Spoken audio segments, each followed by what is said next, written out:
And you used to be a seventh grade English teacher. And I know you've talked about you still kind of are in that headspace sometimes. Mm-hmm. How do you feel that prepared you to write middle grade novels, or did it? It definitely did. When I started writing, I had these aspirations of writing YA books, you know, with the romances and all this stuff. And the more I wrote, the more I realized, like, my people are middle school people. I loved teaching seventh grade, and it's funny because anytime you tell anybody that you taught middle school, they all go, oh.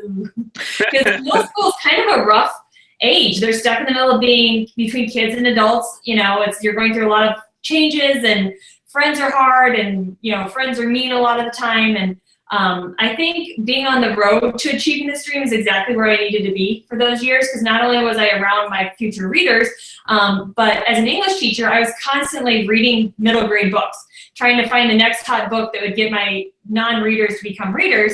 And so it really helped me kind of see what kids liked, what, you know, even the most reluctant reader would not put down, and then maybe turn around and write that. Because a lot of times what I discovered is that my seventh graders, there were 12, and as you know, middle grade is 8 to 12-year-old, and then young adult starts at 12 and goes to 18. So my kids were like stuck in the middle.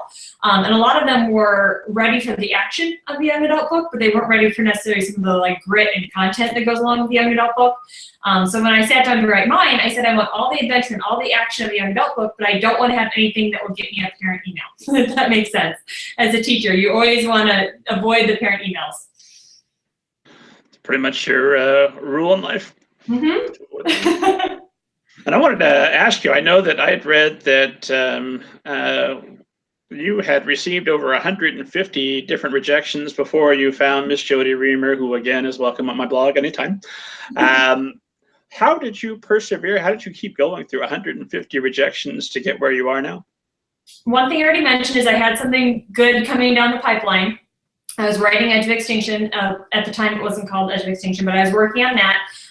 The other thing is that I kind of told myself that I wasn't going to stop working on this just because it took a while. Like I always say, just because a dream takes 10 years to achieve, like 10 years is going to go by anyway, right? So isn't it better to be on the path to a dream than to go after 10 years and go, oh man, I should have done that? So and it was one of the things I always taught my students is I always kind of taught dream chasing on the side. Like every teacher has a hidden agenda. I don't know if you know this or not. Like we teach our content, and then we also teach like the other thing that's important to us. You know, I had a science teacher who was very into like giant squids. So all of his squids knew about those by the time the year was over. Mine was about, you know, finding your purpose in life early and starting to chase your dreams early and taking the steps today so you are where you want to be tomorrow.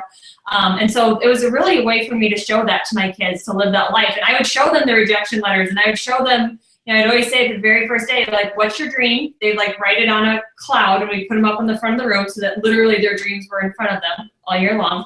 And I would always say that, you know, my dream is getting a book published, guys, and I'm at this point in the journey and I'm not going to stop. And so they were a big encouragement, but also I just knew that even if it took me 20, 30 years to get this done, then it would be an enjoyable 20, 30 years because I like doing it, and it'd be an awesome end result.